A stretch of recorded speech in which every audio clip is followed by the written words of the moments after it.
Let's make an earthworm farm. I'm gonna show you how. So I dug a hole in the ground.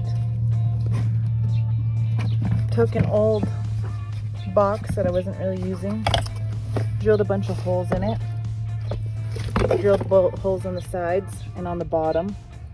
Anyways, yeah, we threw 50 worms in here, and I had got maggots, but because the flies found my special spot.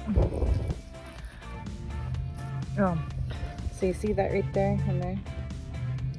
Those are earthworm eggs.